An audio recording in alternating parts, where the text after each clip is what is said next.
with me on a roller coaster ride. Away with me. No. The 6 like, nope. How many chords you got? That's it. Yo, it's good. Why you just on me? There's so many other people here right now. Yo, this is 6. South Asian God. Let's go. Word to Ganesh. I'm here to tell you that you're watching Hard Knock TV. I hope that wasn't racist. No, that's amazing. Okay. I actually pray to Ganesha, so it works. It's not racist. Straight up. Facts. It's love from above. Let's try and take 2. Here we go. Keep that one. You got to keep that. Here we go. You want to keep talking to it like that? Yeah. Yo, what's up? You want everyone in the frame? Yeah, we want everybody in the frame, man. We don't want your voice in the frame. Justin Fleischer. All right? 6, what you got to say? Yo, you're watching Hard Knock TV Yeah, with Nick Huff. Nick. But really. But really, though. But really though. Yo, you watching fucking Hard Knock. You know why they call it Hard Knock? I have no idea. But you're watching it right fucking now, and you're like, this is why I hate logic. But I'm still watching his shit, though. All right. Welcome to another edition of Hard Knock. Thank We've you. done one for Thank every you. project in Yes. the last, since I can remember. Long time. So it wouldn't make sense to not do one for Supermarket. Yeah, that's So, true. I wasn't gonna do one. I know. I was like, yeah, I don't want to do one. And the reason I didn't want to do it was because it's like, this is just a fun album. And I wanted people to be like, oh, okay. And just like, it was what it was. But people seem to really enjoy it, you know, the fans. And I thought it'd be super fun for me and 6 to be able to really talk about something in depth that's not just fucking rap for a change. So you're right. We haven't had you both on at the same time since the first album. So I know, this is throwback. kind of, this is Damn. dope. Throwback. What were we doing Under there? pressure. Under Pressure. We're But talking what? about, Where were we? we were in studio. Bay 7? Day 7. Damn. I remember it, yeah. I just got to go back and watch it. Yeah. Skinny Bob. Since the last time we talked, you're now #1 best-selling New York Times author and the first hip-hop artist to go #1 in the fiction category. Yeah, it's pretty weird. Congrats. Thank you. But take me back to the original concept. Take it back. Take it way back to when you actually were writing the novel. Like, what inspired you to step outside? I mean, you've been working on scripts, you've been working on other stuff. What was it specifically about Supermarket that intrigued you to even want to go down that journey? I think it was a couple variables. One was writing a script, but then realizing it's like takes a village, you know, whole community of people to make a film possible. And then that with a book, even though there's still a team, but it's more so like I'm in charge of the content, of creating it, of writing it. So that was one. I was excited to do something. And then 2, you know, dealing with like, and you remember, I had the craziest anxiety. Yep. And I still have anxiety, but now it's not like it once was, because I've learned to assess my body, you know, what's good for me, what's not, what's healthy, exercising, drinking water, you know, things like this. And I was like, man, what if I just wrote about it? But I was in the thick of it. Like, we used to go on walks every day. I had to walk. Excuse me, I had to like move, or I felt like I was going to explode, which was crazy.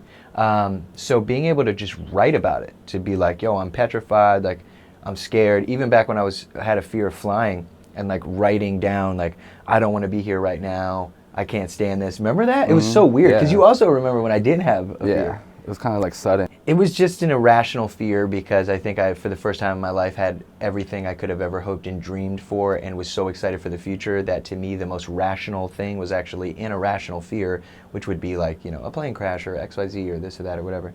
So I just started writing about all my fears and all the things I was scared about, to almost analyze every little detail about it, and in a sense, not necessarily taking its power away, but understanding it, having a better understanding for anxiety or I mean, I'm not the anxiety guy, but I'm saying it's just like, I didn't want to take a bunch of pills from some doctor. Right. So I was like, what's the best way I could do it? And for me, it's talking about it. It's, you know, putting it out there.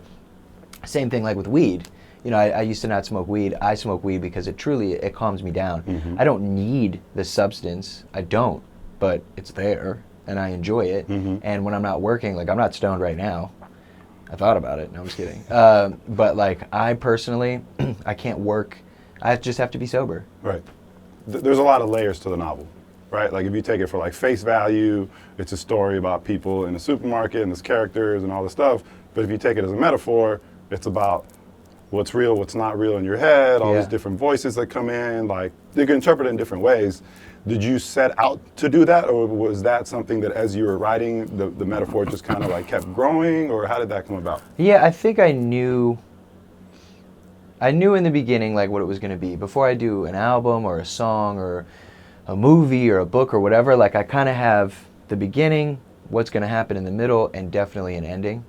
But there's so many elements, like I didn't know what characters were going to be created. I didn't know I was going to create Day Day, you know, like based off one of my brothers, and, you know, just to sprinkle a little bit of my home in Maryland and all that fun stuff. Or even the Red character, like, you know, I didn't know that these people were going to exist. I just knew that there was a story and that I wanted to just use what was going on in my life as a driving force, because I felt if I poured my entire heart and soul into it, the reader would be essentially reading my internal struggle and how I also got over it, which is a beautiful thing. Because I wrote the first half, which is like pretty dark and like fucked up, when I was in that space. Right. And then I took a break from writing it for 2 years because I just didn't feel like writing it. And I was working on myself and healing and all the things that I needed to do to better myself as a young man.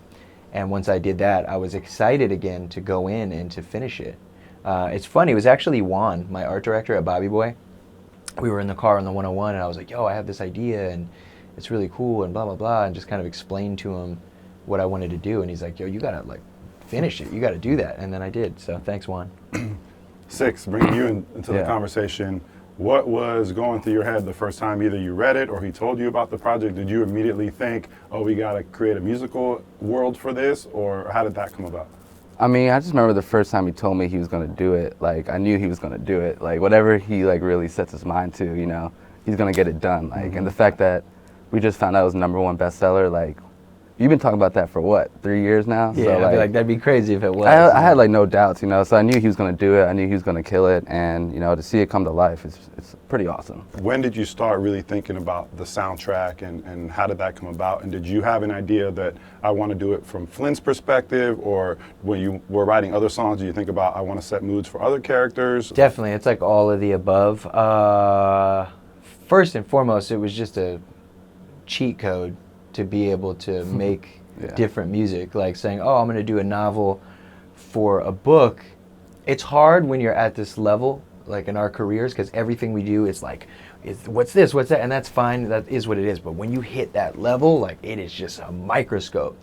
So I was like, all right, I've been writing songs on the piano for years now, and which You've is been weird to singing say. forever too. Yeah, you know, but not with real confidence to be like, okay, I'm going to do this on, you know, a guitar and some keys and some, you know, strings or whatever.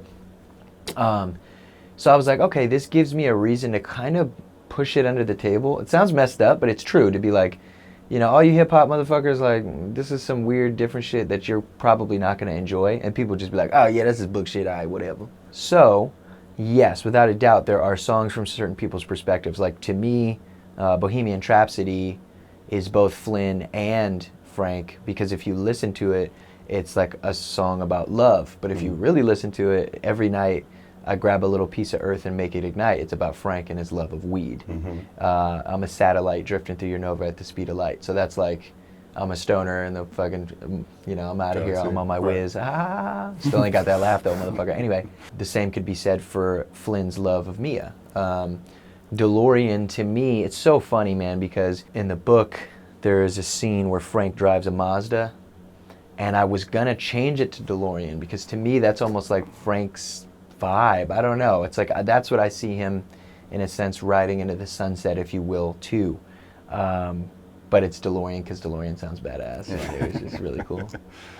So yeah, there are elements, but at the same time, I've seen some fans be like, well, some of these songs don't seem to really portray to the... But once again, it's like, do songs in a movie really have anything to do with the movie? No, it's more about setting a tone. It's a feeling, it's a vibe. Before we get into breaking down some of those songs and talking more about the mood, I do want to talk a little bit about just both of your abilities to just kind of transform yourself into different things throughout your career. And one of the things that I saw when you guys released the soundtrack is a lot of fans were talking about how it inspired them to do things that are outside the comfort zone. That's dope. As creatives, how do you step out of something that you've mastered and try something new, and how do you confront, really it's a self-doubt, like something that you create that you think, oh, well, are people going to respond to this, are people not going to respond to this? How do you tackle that? Because I think for a lot of fans who might be thinking about maybe stepping outside of the comfort zone and trying things, it could be really beneficial to kind of hear just your personal process. I mean, I think first and foremost, like, people shouldn't listen to just like one type of music, you know? Like, I've grown up listening to everything, Right. like my whole life. So I think that was kind of just like natural for me and for you as well. Like, we appreciate everything. So when I'm listening to music and I get inspired by it, it may not be hip hop. It may be alternative, it may be classic rock, it may be jazz. Right. But to me, like, good music is good music. So for me, it's actually not too hard to like transfer over, honestly, because I've been doing it my whole life, just listening to Right. it, you know. So I've been studying and studying forever. So when it came time to actually recording, it was kind of like effortless, and you know. And if anything, yeah, more fun. and more fun, yeah. More fun. It like took me back to like when I was a kid, playing, you know, guitar and bass and like live drums. So we weren't even thinking about like, oh, what music is this? We were just having fun. Right. And that's what came out of it. Yeah, for me, it was almost more of an obligation. Like, I felt an obligation to myself and to my friend who I've worked with for so long to challenge ourselves. Because it's like, bro, like, we does this. Like, we get in. I mean, it's same shit when I did Bobby Tarantino. People are like, no, don't make trap. What is this? Right. Now it's like one of my biggest forms of expression musically that people know Logic can turn up and be on a song with Juicy J or so-and-so, and now it's not weird anymore. Where in the beginning it was weird, and understandably so, especially when you have an artist like myself who's like talking about the come up and talking about super real shit, but it's like, I'm not this real guy all the time, you know what I mean? Like, I'm pretty sure, you know, obviously, like Kendrick Lamar jokes with his friends and blah, blah, blah. It's like, he can jump on trap. Drake had spit over some like dope boom bap shit before. Why... And then he can go to the dance hall stuff too, and he can do like everything. So it's but they get hated for it, Yeah. and we get hated for it because people don't like change. I don't like change. No. Like, people just don't like it, man. And we don't give a fuck. And that's the biggest thing when thinking about creating music is like, I've just accepted we are at this level where no matter what we do, it's going to get hated. So why not do it? I have a song on my next album, Confessions of a Dangerous Mind, about just that, which is cool, and I won't get too much into it. But it basically says, like, I'm going to do it my way, because if I did it different, they would hate it anyway. Right. So it's like, let's just do it. Let's have fun. So I would say, like, I was scared.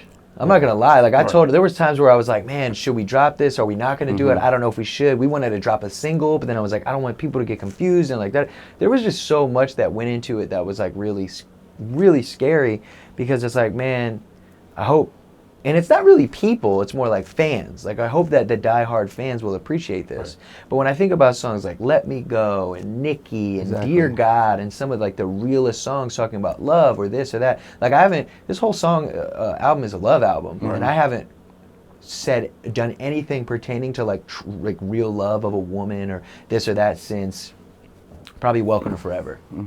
I think that's the last time I did like a girl song. What's that process like from writing rhymes to now writing like love songs? I think it's a lot easier because everything with rap is like this macho thing, you know? And I get it. It's fun to jump on a song and be like, yeah, I'm a fucking bestseller and I'm this. And I sold millions of records, but like, how many times can you say that? So for me, when writing, you know, whether it was love songs or songs about death, like, you know, By the Bridge or whatever, or even just fun songs like Lemon Drop, which makes no sense. Like, to me, that was what was so exciting, and also less lyrics. To know that it's like, I don't have a gang-related full of, you know, lyrics in a song. I can have 4 bars that I can sing, and then have this incredible musician, you know, draw out and plan the rest of how the entire song is going to go, where I'm not even singing or talking or a part of it for 2 minutes. But what's cool lyrically too is like, since it's less words, there's more emphasis on each word. Like in Time Machine, like each line, you know, it's like maybe 4 or 5 words per line, but it like means something, you know. So which is very cool. It's different than the raps. Yeah. On a production level for you, how is it different working on something like this, where from an outsider's side, it seems like a lot more live instrumentation? Yeah. Like, what's that process like? It's awesome. It's like less me on my Fruity Loops and on my computer and more like, you know, picking up instruments and, you know, going to the live room and playing live drums, playing bass, guitar. So that's been totally fun for me. Like, because we've been making beats and albums. We have like, what, 6, 7, 8 albums. So, you know, people can't expect us to do the same thing over and over again. It'll just get redundant for me. So for this, it was cool just to step out and to show people a different side, you know? And that's always what I've wanted to do.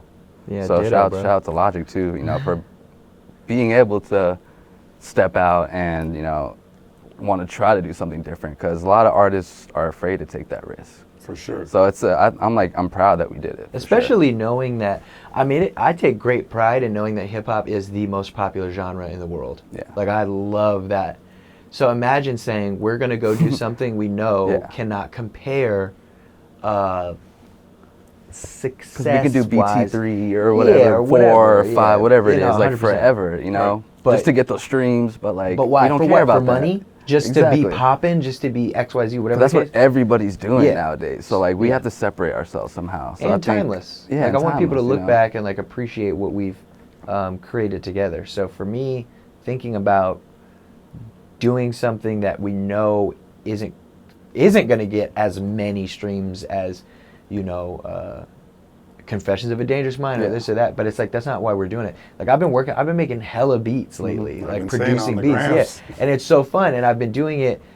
I haven't made beats in a long time, because when I'll produce with Six and things like that, but like just me in a room, it's been years, because now when I step to an MPC, I'm like, damn, like there's a sample, and that's what I love about hip hop is sampling in itself is an art form, Yep. and so it's like, oh man, I got a sample, then I got to clear the sample, or I got to replay it, and I got to hire a bunch of people, and then I got to go through Def Jam, and I got to put it on an album, and but just making beats has been so fun. So I don't know, I might drop a beat tape or something for fun, just for free, and put it out through like Dropbox or some shit. And that's what's so fun and exciting. And to be quite honest, I feel the same way about Supermarket. Sorry, I know I'm talking. No, that's what I was gonna say. Like that same feeling you have of just, it's like therapy almost. Yeah.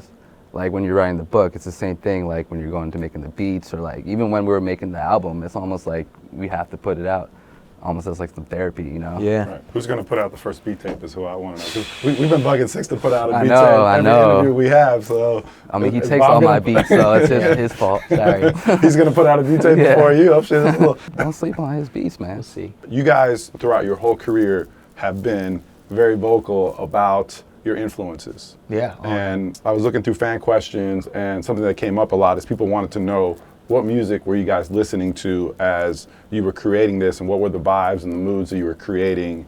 One, to get into the Flynn alter ego, and as a producer, what were you like listening to kind of have the vibe and the inspiration for this? I mean, for me, a lot of Smashing Pumpkins, a lot of Strokes, a lot of like Zeppelin, like Pink Floyd, like a bunch of classic rock stuff. I mean, Mac DeMarco, Toro, Yeah, just he's saying everything. he's saying Like, them all. yeah, like Even Greta. I was Soundgarden, listening to Greta, yeah, actually. you know, that's all stuff we listen to. Like Tame. Tame. Oh, you know, Tame's like a you know, huge Tame is probably one of my favorite bands like Same. ever. You know, they dropped one of the best albums in the last 5 years, in my Kevin opinion. Parker, bro. Yeah, so that stuff, you know, and I hope like people get hip to all these people we're saying more, because we're you know, our music sounds like it. So I think that's cool too. Another thing I take pride in with us is like, there's a million fucking rappers who will take somebody's style, take somebody's flow, and be like, yeah, that's mine, or I did this, or not even say anything about it. I've always been so honest, like studying Kendrick, Cole, Drake, just as contemporaries alone, not to mention Nas and Big L and Tribe and all these people. It's like, that's what hip hop is. Hip hop is built upon, you know, studying. There is no original flow. Like, it's just not. Like, it's just not. Like, I don't care what you say, man. Like, I hear so much of Outkast when I listen to Good Kid, Mad City, or you know, like these dance songs from other countries or South America when listening to Drake, and it's great. And I think it takes a real artist to be able to say, like them, to say, yeah, this is what inspired me. But more and more so, I think that's being a lot more accepted nowadays, you know, especially with trap music or whatever that even is anymore, Right. which is so crazy. But like with your Travis Scotts and the auto-tune, and everybody's got auto-tune and everybody's doing this because of these, you know, front runners. Like it's Travis, before him it was, you know, Future, before him it was T-Pain, before him it was fucking Cher. Do you believe in love? You know, like, so it's Yeah, just, but we also talked about too, like, especially with influences on the rock side, alternative side, that happens so much too. Right. Like there's so many bands that are influenced by other bands, and Yep. I think, you know, there's certain genres where people are more like picky and like get mad about it, but I feel like people should just enjoy the music. If you don't like it, you know, don't listen to it. But yeah, it's just almost enjoy like it. like Greta, like saying, Yeah, you know, it's exactly. like Zeppelin. Some people could kind of complain, but it's like, But I like Zeppelin, so why wouldn't I like that? and why wouldn't you like these young kids in their early 20s rocking out from a yeah. garage to, you know, Lollapalooza or whatever? Like, you should just be happy and shut the fuck up. Like, what is Yeah. the big deal? But that's another thing. I actually wrote this thing. I'll read it to you later. You'll really like it. But it's Dope. about self-acceptance Mm-hmm. within criticism. And a big thing is people will say whatever they want. They can do all this other stuff, but they are obsessed. Whether that you love or you hate, you are obsessed. When Logic drops a song, if you're a Logic hater, you're going to listen to every second, every word. You're going to dissect the video. You're going to find something to shit on. And if you love Logic, you're going to dissect the video. You're going to listen to every word, and you're going to find things that you love. And once you're at that level, you just have to accept it. And I think that's where we are more than ever, is truly accepting, like, it ain't that deep. It ain't that deep. We're just making music, man, having fun. How do you get to that point of accepting the criticism? Because I'm sure a lot of people are watching, whether it be fans, artists, whatever, who maybe have heard some of that criticism and maybe it stopped them from doing something that they think they might love, or from doing something outside the box, or dressing a certain way, or trying a new hobby or whatever, because their peer group might not necessarily accept it on a personal level. How do you guys go through that? Like, how do you persevere through that? I mean, I just think of like David Bowie when he was Ziggy Stardust. And like when that happened, he was, you know, dressing in drag and had the makeup, and it was completely different than Bowie when he first started. Right. And at the time, people were like, "What is this? Right. This is crazy." But now, people looking back, it's like his most celebrated time. So I just think of that. Like, I hope when people look back on Supermarket, they'll see like, "Oh man, these dudes like really tried something different and appreciate it." So that's where the comfort I get. You know, Yeah. Like, all my favorite artists took risks. Right. Yeah, 100%. You can't not take risks. Can't not. Yeah. And then or you're just this fucking same old. I say, as great Alan Watts has always said, and I always say this, it's my favorite, one of my favorite quotes in the world, is anything you can be interested in, you will find others who are. So if you feel that you're not being accepted, or you're being made fun of for how you dress or how you talk or the music you make or the art you draw and paint or how you sing or dance or whatever, go find other people like that, and don't take criticism from anyone you wouldn't take advice from. Yeah. Anyone who isn't in the ring with you Yep. doing it. You know what I mean? Because it's the same shit. Like, LeBron, you fucking suck. How could you miss that three? Says the guy who's 40 pounds overweight Yeah. and eating a hot dog and doesn't give a shit about the gym or this. And he's telling some guy who dedicated his entire life. Right. But that's the other thing, too. It's entertainment. You've got to even step out even more and be like, Yeah. we're entertainers. I'm not a real person to any of these fucking people. You know, even a majority of fans, they still look at you as, that's why I'm always so like, I'm fucking human, I Right. make mistakes, like whatever. But that's the biggest thing, is I am a source of entertainment, you know? I don't really remember, like, I'm not talking about race. The only time I talk about it in a song is if I want to, because I like it, because it is what it is, you know? Like, it is, and it's very seldom. But you go on the internet and everyone's in the comments and the this and that, and they're perpetuating Yeah. this stigma, this thing that's like 3 fucking years old. But it's like, hey, if that's your thing, But you then- know how you know they're listening is that they'll find that one line 2 minutes and 45 seconds in track 8. Yeah. So it's like, Exactly. you definitely listen to the whole thing Right. all the way Yeah. through, and we're rocking to it. It's funny. But also the crazy thing now is the micro review. Where people will go in, like I've literally seen people be like, yeah, like the first 8 bars was trash, second 8 bars was kind of cool, second verse was great. It's like, what? Where are we Yeah. as a society of music lovers, where we are breaking down shit by bars, then deciding if we like a song? You either like a song or you don't. Was the flow good? Were the raps good? Was the beat good? Yes or no? Was it your favorite? Maybe not, maybe so, but like, now, and that's the thing. But I there's hate no rules. There shouldn't be rules to it. Yeah. Just because the bars this first 4 bars are good. But to who? To who? Right. Exactly. And that's the It's thing. all subjective. You know what Yeah. I mean? As long as you like it, I think. If you're the artist. Right. I don't most respect important. like one listen reviews, even a day after reviews, because people aren't listening. They're going for the click. They're going for the ad space. They're going for whatever. Everybody deserves an opinion 100%. But to me, a real journalist is going to wait. It's funny to even say a week, but it's like a month. Like you're going to really take your time back with fucking Source and Double XL in the heyday of, paperback. Yo, it was next month's issue, or maybe even 2 months later, because their album came out just before this issue. Right. And people lived with it, and they sat with it, and they discussed it, and they talked about it amongst themselves, not just like, oh, here's what I think about whatever, anyone. Right. I think it's so much It's music sad. dropping too. It's like, Yeah. like to pick on what you're saying, it's like back in the day when I would buy a CD, that would be the only CD I would listen have to in for my a while. Walkman for like a month. Yep. Yeah. Now it's like you listen to one album at 10 a.m. You already make your decision about it. You're listening to a new album I at noon. disagree. I'm thinking the majority I of people. You disagree. think it's even faster. I don't even think motherfuckers listen to albums, bro. Yeah, true. They might just skip through it. They're listening to like the playlist that some curator Right. says here's the best song or best 2 songs from that fucking album. Like it's not Yeah, even. that's a another real, thing. Like the playlist stuff, it's like I people was aren't even making jokingly their disagreeing, own. by the way. I hope I didn't No, seem no, like an 100%. asshole. People Sorry. don't even make their own decisions of what music they like. Right. They wait for Everything is somebody getting else thrown to in get their co-signed. face, and whatever the people that they heard it from's opinion, that's their opinion Right. now. People don't even Yeah, make their bro. own opinions anymore on Yeah, music. it's hard. you I mean, know? and we're all guilty, of certain Yeah. things. Like somebody could say, "Oh yeah, like the album's cool." Like I really respect your opinion. Yeah. So if you're like, "Yeah, I listened to the album," you're like, "It was cool," and then I'll go listen to it and I'll be like, "I don't know, I kind of like this," or blah blah Yeah. blah. But I could go in with this mentality of like this dude, my partner, my homie who I trust, isn't really fucking with it, and we have like almost the same exact taste. But there's in been music, so many times too where, I where come you to come that, back after and I'm and like, you'll be yo, like, it's fire. it's fire now. When 2014 Forest Hills Drive dropped, the Yeah. first time I was like, man, I love Cole though. I love Cole. I was like, this Yeah. is dope. But now that's like my Classic. favorite Cole album, like Yeah. one of my favorite hip hop albums ever. I mean, I think Cole is one of those artists where it's like you got to Exactly. listen to it It a has couple to times. marinate. People listen to it once Yeah. they're like, yeah, it's cool, and I'm like, but did you listen all the way through? Like, But did you also, get the concepts? Did you who- get what like, are you listening for? Because it's like if you love Migos, like you can't be like, I'm not gonna say you can't listen to Migos and Cole. That's not what I'm saying. But if you're a diehard Migos fan, like you fuck with trap music, you fuck with the turn up, you fuck with that, and that's okay.